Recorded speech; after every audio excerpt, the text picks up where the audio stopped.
믿음의 길을 걸어가는 우리들의 삶에 대해서 이렇게 살필 때에 마지막 지난주 토요일 우리 청년부 예배 시간에 사탄이 우리를 교묘하게 우리의 삶을 무너뜨리려고 하고 우리의 걸음을 더디게 만들고 무겁게 하는 그런 다양한 덫이 있다는 것, 그것에 대해서 우리가 잠깐 살펴보았는데 우리 한 번 더 좀 보여주시겠습니까? 사탄이 우리를 속이는 다양한 덫.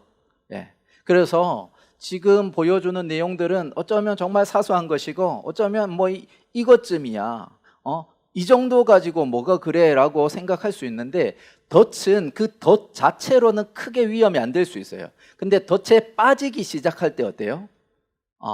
위험한 상황에 이르게 되는 거예요. 그냥 덫이 있다라는 것을 아는 거는 우리의 삶에 그렇게 큰 문제가 안 돼요.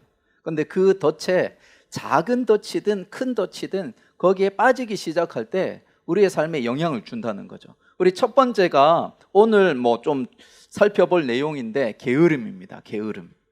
그래서 나중에 해도 되잖아. 아직 시간은 많잖아. 특히 우리 청년들에게 있어서 더 그러지 않습니까? 내가 지금 뭐 20대 후반, 30대, 뭐 40대 초반 아직 생생할 때고, 뭐 100세 시대라면 아직 살아갈 날이 많은데 조금 늦게 한다고 뭐 대수겠어라고 생각을 할 수 있는데, 그렇게 생각하던 나의 시간들이 순식간에 지나가 버려요. 지나가 보면 정말 언제 내가 이 나이가 되었고 언제 지금 이런 때가 되었는지 모를 정도로 순식간에 지나가 버립니다. 그래서 게으름이 덫이 되는 거예요. 두 번째는요, 핑계입니다. 핑계. 너무 바빠서요. 너무 바빠서. 특히나 코로나 상황이니까 코로나 때문에 사람 많이 모이는데 가면 안 되잖아요. 근데 보면 뭐 뉴스에 그 여의도에 더 현대 서울인가 무슨 쇼핑몰이, 백화점인지 쇼핑몰인지 큰 게 생겼대요. 근데 어마어마한 사람들이 줄을 서 가지고 거기에 구경도 가기도 하고 쇼핑을 하러 간답니다. 지금 뭐 코로나 상황에 대면하지 마라 그렇게 정부에서도 방역 지침 뭐 그렇게 주장하는데, 그 모습 보면 어이가 없는 거죠. 뭐 다른 청년들도 그렇게 하니까요. 내가 꼭 그렇게 해야 됩니까? 내가 꼭 그렇게 기도해야 되고 내가 꼭 말씀 봐야 됩니까? 다른 청년들도 그냥 크게 뭐 예배 자리 겨우겨우 지켜도 잘 살고 있던데, 잘 결혼하고 아이들 잘 낳고 잘 살던데요 라고 핑계 대는 거예요. 그 다음에 세 번째는 타협하는 겁니다. 이 정도면 괜찮지 않냐? 이 정도면 지금 상황에서도 내가 예배 자리 지키니까 이 정도면 괜찮지. 나 정도면 잘하는 거잖아. 그렇게 타협합니다. 그 다음에 잠깐. 클릭해 주시면 잠깐인데 어때? 그 잠깐이 순식간에 지나가 버립니다. 잠깐인 줄 알았는데 어느 순간 한 달이 지나고 1년이 지나버려요. 잠시 내가 한눈을 판 것 같은데 어느 순간에 휙 지나가 버립니다. 그 다음에 마지막에 조금입니다. 조금. 이 조금이 뭐 그리 대단한 거라고. 이 조금이. 근데 그 조금이 우리의 인생을 집어삼킵니다. 특별히 오늘 게으름에 대해서 이번 주하고 다음 주하고 좀 시간이 되는 대로 이렇게 살펴보려고 하는데, 예전에 인터넷에 이렇게 게으름 지수 테스트라고 하는 게 있었어요. 한번 보여주시겠습니까? 한번 지금 볼펜 아마 갖고 있으시면 지금 다음 페이지까지 해서 21가지가 있거든요. 그래서 체크를 한번 해보세요. 1번부터 해가지고 내 삶의 모습에 너무 나를 미화시키지 말고 나의 사실대로, 누가 그거를 체크한 내용들 항목을 내놔오라고 그렇게 안 할 테니까 내 마음속으로만 이렇게 체크를 한번 해보세요. 그래서 몇 가지가 있는지. 아프지 않은데 하루 종일 누워서 TV만 시청한 적이 있다. 조금 저도 찔리는데, 아이들이 있어서 결혼하고 나서는 잘 하긴 어려웠는데 총각일 때는 그랬던 적도 있었던 것 같아요. 또 집에 혼자 있을 때 식사 준비가 번거로워 한 끼 정도는 굶어 본 적이 있다. 전화가 왔는데 움직이기 귀찮아서 시끄러운 벨소리를 참고 안 받은 적이 있다. 방학이나 연휴 때 3일 동안 머리를 감지 않고 버틴 적이 있다. 가끔 칫솔질이 귀찮아서 자일리 톨검으로 대신한 적이 있다. 발가락으로 선풍기나 리모컨을 작동시킨 적이 있다. 방바닥에 머리카락이 엉켜서 굴러다닌 적이 있다. 책상 위에 너무 많이 쌓아두어가지고 책상 바닥이 보이지 않을 때가 있다. 친구 이메일에 답장을 미루다가 결국 못 쓴 적이 있다. 잠을 10시간 이상 잔 적이 있다. 예, 그 다음 것도 보여주시면 실제로는 2-3시간의 업무를 미루다가 결국 밤을 새며 한 적이 있다. 약속 시간까지 누워 있다가 꼭 조금씩 늦는다. 예. 그리고 일기를 쓰는데 오늘도 시체놀이를 했다. 그게 적을 수 있는 내용의 전부. 그리고 14번은 이거는 좀 우리 청년들에게는 안 어울릴 것 같은데, 콧물이 흐르는데 어디까지 흐르는지 닥치 않고 놔둔 적이 있다. 이거는 우리 유년부에 어울릴 것 같긴 한데. 네. 그다음 15번 쪽지 시험 공부를 해야 하는데 그냥 배짱으로 벌을 받든 뭐 하든 상관없이 그냥 준비 안 하고 학교 간 적이 있다.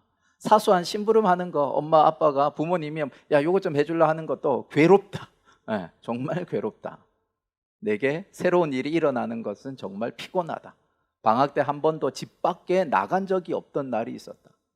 서류 가방은 늘 출근 전에, 그러니까 미리 챙겨 안 놓고 출근하면서 뭐 빠졌지 이렇게 챙기는 거. 그 다음에 벗어놓은 옷이 늘 구석에 쌓여 있다. 우리 집의 모습이 아닌가 싶은데, 책상 위에 항상 마시던 컵이 다음 날까지 놓여져 있다. 네, 한번 체크해 보셨나요? 자, 21개 항목인데 15개 이상 혹시 되시는 분? 네, 15개 이상. 마음으로만 손 드세요. 표시하면 안 되니까. 그 사람을 향해서 게으름 그 자체랍니다. 그래서 게으름 덩어리라고 하고 10개에서 14개, 그거를 게으르니스트, 나의 삶의 특징적인 습관이 게으름인 사람이고, 그 다음에 이제 좀 그 밑으로는 괜찮아요. 5개에서 9개 정도는 좀 요즘 피곤해서 적당히 게으름을 피우고 있는 상태. 그리고 4개 이하면은 아주 바른 생활을 하고 있는 우리 청년이다 라고 이렇게 합니다. 어떻습니까? 특히 우리 청년들은 그러잖아요. 참 분주하게 살잖아요. 영어로 말하면 비지한 세상 속에서 우리가 살아가고 있잖아요. 비지한 세상을 살아가는데 영어로 게으른 레이지한 그러한 삶을 이렇게 연결시킨다는 것은 사실 어울리지 않는 것 같잖아요. 참 분주하게, 참 바쁘게 살아가는데 게으르다라는 말은 좀 안 어울린 것 같았는데, 찬찬히 한번 내 삶을 살펴보면, 아까 우리 21개 항목이 뭐 그게 어떤 학문적인 근거가 있어서 그렇게 하는 건 아니지만 그래도 뭔가 찜찜한 그런 항목들이지 않습니까? 내 삶에 나타나는 그러한 모습들. 그래서 참 바쁘게 사는 것 같지만 여전히 게으름이라고 하는 것이 나의 삶에 영향을 주고 있는 것은 아닌가, 이렇게 생각하게 됩니다.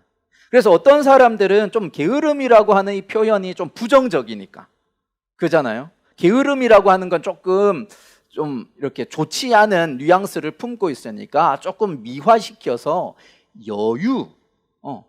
여유라는 말을 쓰는 게 어떠냐라고 이야기를 하는데, 게으름과 여유는 비슷한 듯, 얼핏 보면 비슷한 듯한데 사실 그렇지 않아요.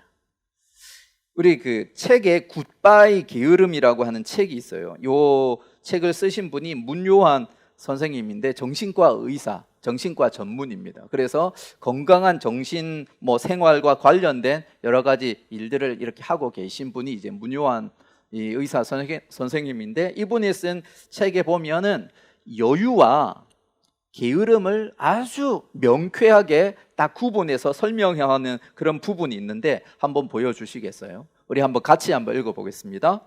여유는 능동적 선택에 의한 것이고 게으름은 선택을 피하기 때문에 찾아오는 것이다.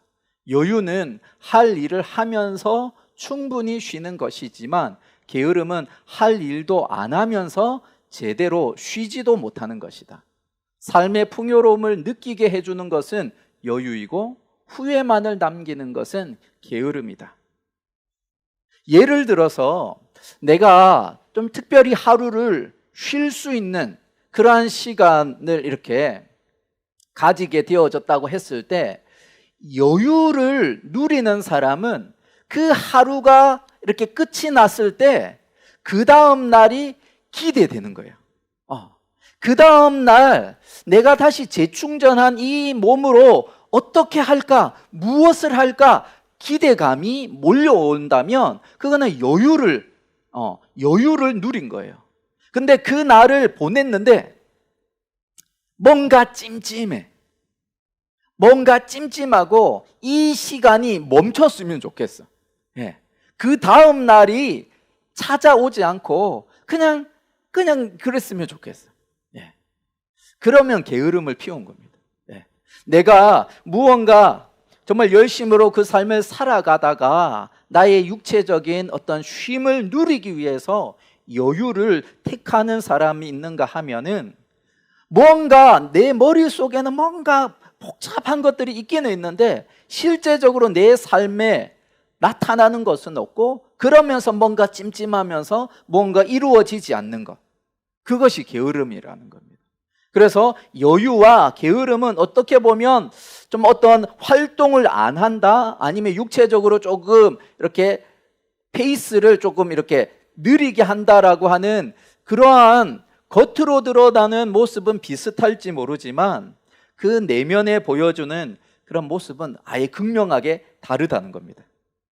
그리고 이러한 게으름이라고 하는 주제는 그냥 현대인들에게 삶을 이렇게 채찍질하기 위해서 게으르게 살지 마라 라고 하는 어떤 삶의 윤리, 어떤 도덕, 그런 것일 뿐 아니라 신앙생활에 있어서도 아주 중요하게, 그래서 치명적으로 우리의 삶에, 우리의 신앙에 영향을 준다는 겁니다. 그래서 믿음의 길을 걸어가는 우리의 발을 더디게 만들고 무겁게 만든다는 거예요.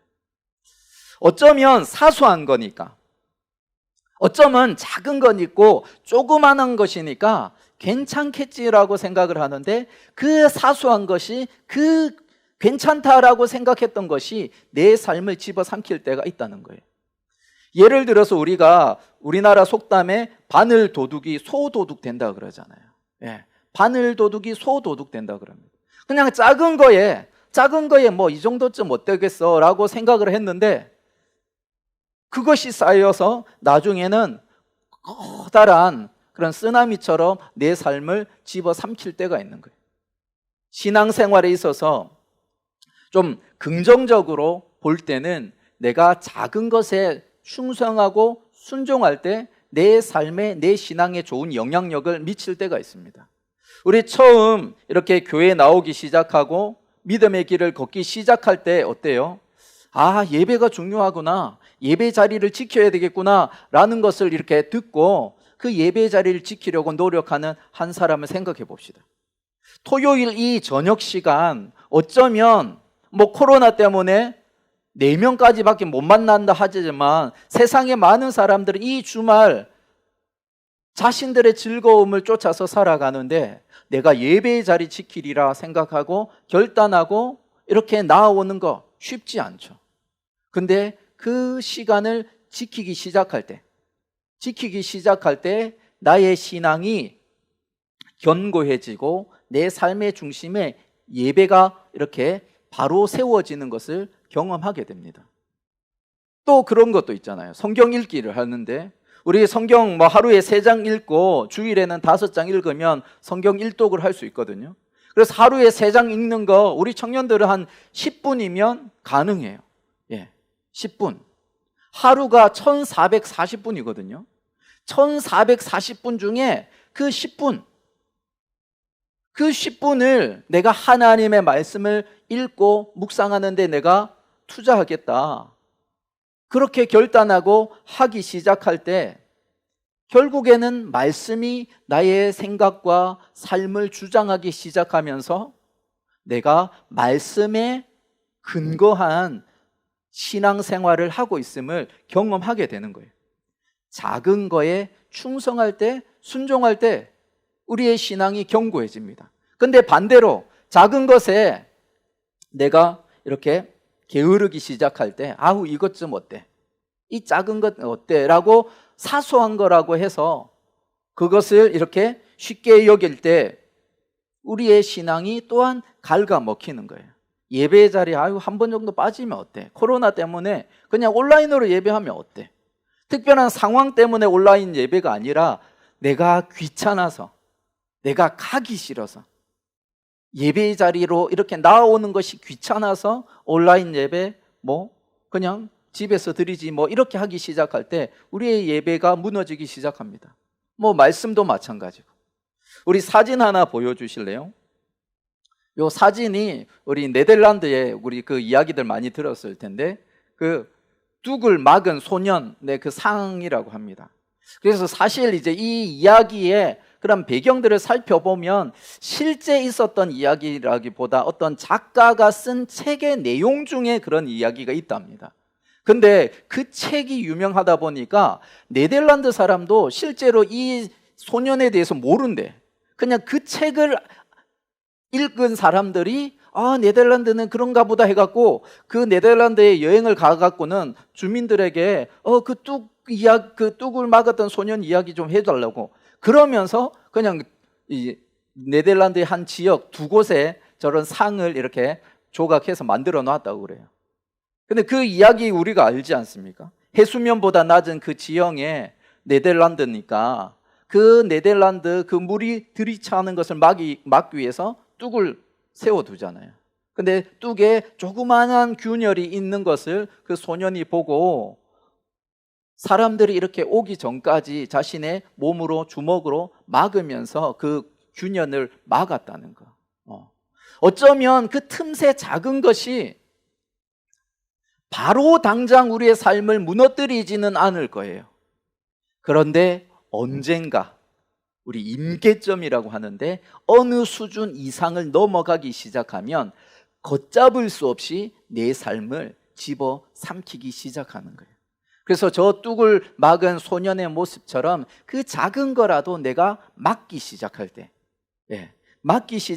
우리의 삶을, 우리의 신앙을 굳건하게 붙들 수 있다는 겁니다. 우리 오늘의 말씀 잠언은 우리 영어로 proverb라고 하는데 인생의 격언, 영어로 maxim이라고 해서 어떤 인생의 원리를 농축시켜 놓은 그런 표현들을 보통 잠언, 금언, 격언 이렇게 이야기합니다. 그것을 이렇게 모아놓은 성경이 잠언인데 잠언 우리 오늘 26장 13절에서 16절을 보면 한번 보여주실래요? 게으른 자에 대해서 이야기를 합니다. 게으른 자에 대해서.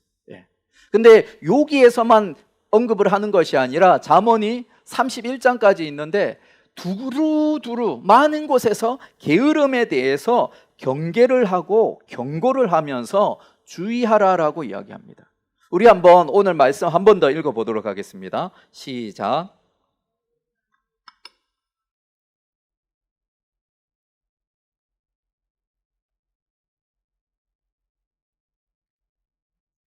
게으른 자는 그 손을 그릇에 넣고도 입으로 올리기를 괴로워하느니라. 게으른 자는 사리에 맞게 대답하는 사람 7보다 자기를 지혜롭게 여기느니라.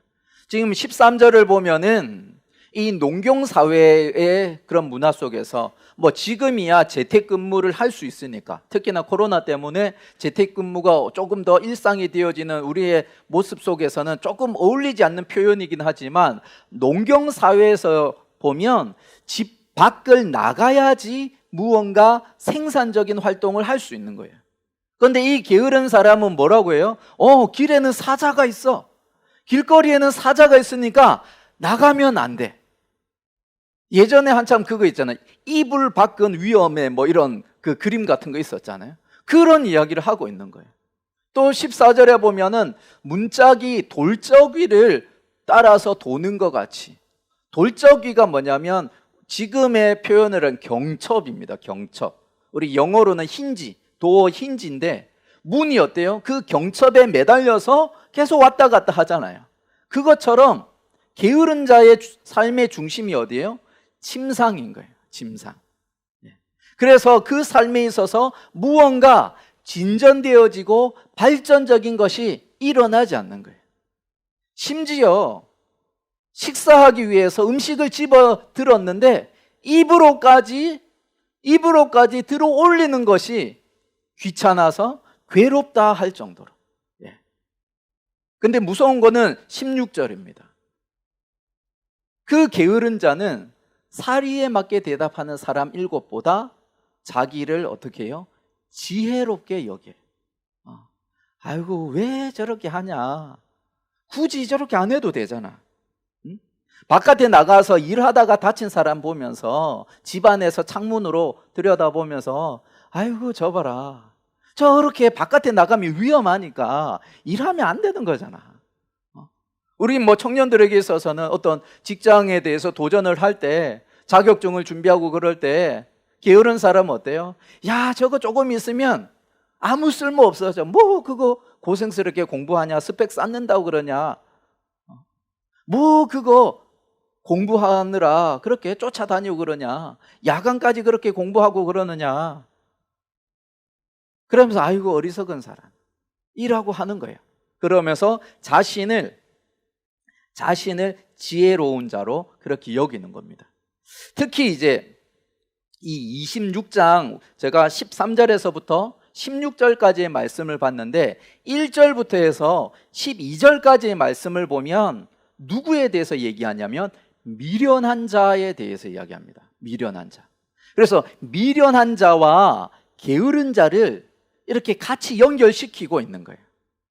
그리고 성경에서 미련한 자는 어떤 사람이냐면 하나님의 지혜, 하나님의 지식보다 자기의 생각을, 자기가 갖고 있는 나만의 어떤 고집과 아집이 더 뛰어나다라고 생각하는 사람이에요. 하나님보다 자신이 더 우월하다라고 생각하는 사람.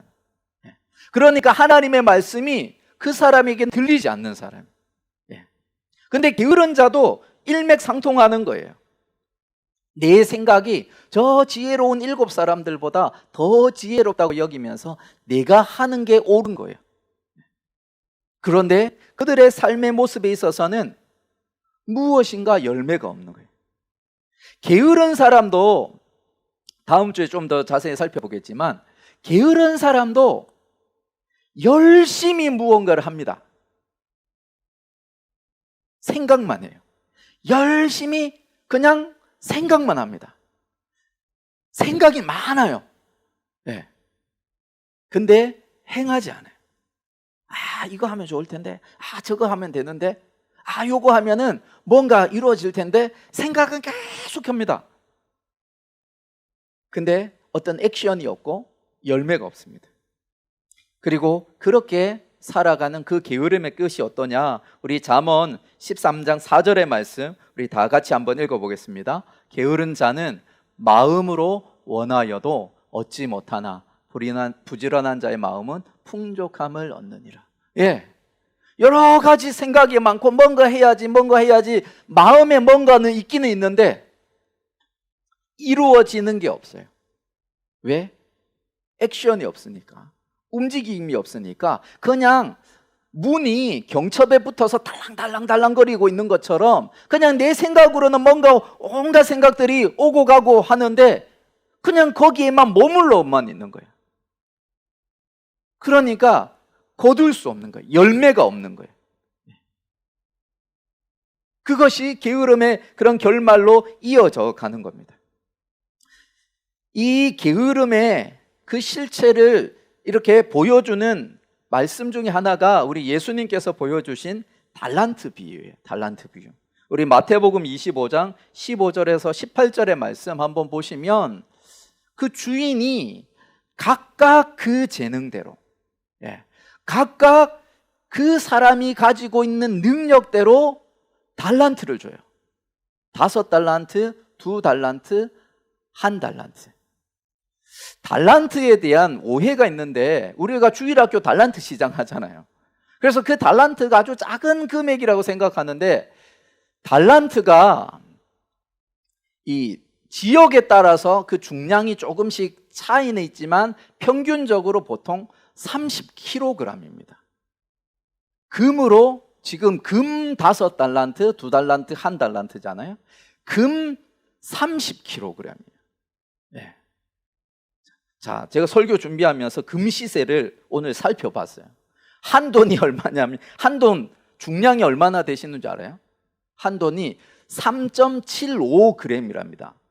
3.75g이고, 그래서 오늘 우리 한국표준금거래소에 있는 시세표에 따르면 오늘이 3월 6일 오늘 금 시세가 25만 8,500원이에요. 예. 그게 3.75g일 때. 예. 그러면 1달란트, 한 달란트가 30kg를 해가지고 그냥 25만 원만 계산을 해도 얼마가 되냐면 8,000돈이 되거든요. 8,000돈이 돼가지고 20억입니다. 20억. 놀라지도 않으시네. 전 되게 많이 놀랐는데 20억. 근데 지금 한 사람에게는 얼마를 준 거예요? 100억을 투자한 거예요. 어떤 사람에게는 40억을 투자했고 어떤 사람에게는 20억을 투자한 거예요. 작은 금액이 아니에요. 근데 5달란트를 갖고 있는 이 사람은 어때요? 2달란트 받은 사람도 마찬가지고 바로 가서 장사를 시작합니다. 그 투자금을 받아가지고 자기가 하고 싶은 그 사업을 하기 시작하는 거예요. 근데 1달란트 받은 사람은 어때요? 땅을 파서 그 주인의 돈을 감추어 두었습니다. 그리고 때가 되어져서 주인이 와서 결산을 하는 거예요. 1달란트 가진 그 사람에게 어떻게 결산을 하고 있느냐면 24절에서 25절 보면 이가 이렇게 답을 합니다. 우리 한번 같이 읽어볼까요? 1달란트 받았던 자는 와서 이르되 주인이여 당신은 굳은 사람이라 심지 않은 데서 거두고 해치지 않은 데서 모으는 줄을 내가 알았으므로 두려워하여 나가서 당신의 달란트를 땅에 감추어 두었었나이다. 보소서 당신의 것을 가지셨나이다. 지금 주인에 대해서 어떻게, 사실 이 성경에서는 조금 이게 어떻게 좀 부드럽게 표현을 하고 있는데 당신은 굳은 사람이라 심지 않은 데서 거두고 해치지 않은 데서 모으는 줄 내가 알았다. 이 말이 뭐냐면 당신 사각금같이 악독기업주다라는 거예요. 심지도 않았는데 어떻게 거둬요? 근데 당신은 그러는 사람이고 해치지 않는데 흩어가지고 흩어서 어떤 열매를 거두어 드려야 되잖아요. 근데 흩어 놓지도 않았는데 거두어 드리는 그런 악독 사장입니다. 근데 보세요. 그런 사장이라고 한다면 이 사장을 내가 섬기고 있다면 더 일해야 될 거 아니에요. 투자도 하지 않은 데서 이익을 얻으려고 하는 사람이라면 투자 20억까지 투자를 했었으면 얼마나 많은 것을 거두려고 하겠어요. 근데 이 사람은 하는 말이 뭐냐면 그 달란트를 땅에 거두어 놓았습니다 라고 하는 거예요. 지금 자기가 하는 말이 다른 거예요. 네. 주인에 대해서 당신은 그렇게 완전 악덕기업주고 그냥 사기꾼과 같이 그냥 이득을 그렇게 원하는 사람인데 그런 사장이라는 것을 알았으면 어때요? 거기에 걸맞게 뭔가 더 액션을 취해야 되는데 오히려 더 반대로 그냥 땅바닥에 숨겨놓은 거예요. 그럴 때 주인이 기가 차서 하는 말이 정말 내가 그런 사람이라고 너가 알았으면 그것을 은행에 맡겨가지고 이자라도 걷어들였어야 되지 않느냐라고 책망해요. 그러면서 그 주인의 평가가 어떻게 했냐면 26절에서 27절을 한번 보여주실래요? 악하고 게으른 종아라고. 악하고 게으른 종. 악하고 게으른 종아. 그게 그 1달란트를 받은 자에 대한 주인의 평가예요. 무서운 평가입니다.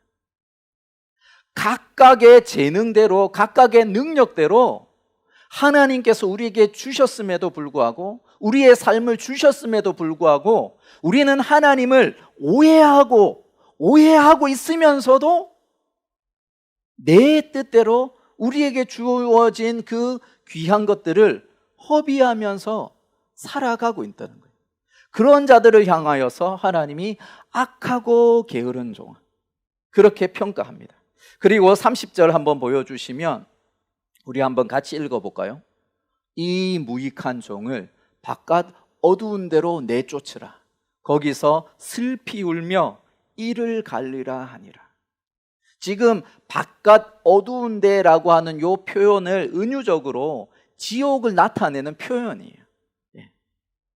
하나님의 나라는 빛으로 가득한 거죠. 그래서 요한계시록을 보면은 더 이상 태양이 필요 없는 하나님의 그 영광의 빛으로 가득한 곳이에요. 근데 그곳이 아닌 바깥 어두운데 하나님 나라와 상관이 없는 그 지옥, 그곳에 떨어질 것이고 슬피 울며 이를 갈 것이다. 이를 가는 상황에 혹시 처해 보셨나요? 내 속에 뭔가 이렇게 올라오는 그런 것들이 있는 거예요. 그렇지만 내가 뭔가 주어진 환경에서 할 수 있는 게 없는 거예요. 이를 부두득 갈며 슬피 우는 게으른 자의 결말을 이야기를 합니다. 지금 오늘은 좀 일반적인 그 게으름에 대해서 살펴보지만 다음 주에 좀 더 구체적으로 왜 게으름이 우리의 신앙에 있어서, 신앙생활에 있어서 그렇게 치명적인 영향력을 주고 있는지 우리가 그것을 살펴볼 겁니다. 왜 예수님께서 이렇게 사랑의 주님이라고 하시는 분이 그렇게 한 달란트 가진 자를 향하여서 악하고 게으른 종아 라고 정말 엄중하게 그에 대해서 평가를 하면서 지옥으로 떨어져서 슬피 울며 이를 갈 것이다 라고 하고 계실까? 왜 그 게으름이라고 하는 것이 내가 볼 때는 너무나 사소한 것처럼 보이고, 그래서 나도 모르게 익숙한 건데, 나도 모르게 익숙하게 여기고 있었고, 이 정도쯤이야 내가 금방 털어버릴 수 있고, 이 정도쯤이야 내가 그냥 이겨내고 하나님 앞에서 충성된 자로 살아갈 수 있다라고 생각을 하는데, 하나님은 그렇게 보시는 것이 아니라, 주님은 그렇게 보시는 것이 아니라 그 사소한 것이, 나도 모르게 익숙한 그것이 너의 삶을 갉아먹고 있고 너의 발을 무겁게 하고 있고, 결국에는 내 인생이 하나님과 상관없는 무관한 인생이 될 수 있음을 우리에게 경고하고 있다는 사실입니다. 나도 모르게 익숙한 이 게으름, 그 게으름을 나의 영적인 대적으로 여기고 싸우기 시작하는 사람, 떨쳐버리고 영원한 이별을 고하는 사람, 그 사람이 믿음의 길을 걸어가는 그러한 우리들의 모습이 되어져야 될 것입니다. 우리가 한 주간 이 말씀을 한번 묵상하면서 내 삶 속에 은밀하게 도사리고 있어서 나도 모르게 익숙하게 그렇게 내 삶을 붙들고 있는 것, 그 게으름은 어떤 것이 있는지 한번 살펴보면서 하나님 앞에 다시금 결단하고 영원한 게으름과 영원한 이별을 하는 우리 예수 세대 청년들이 되시기를 주님의 이름으로 축원드립니다. 아멘.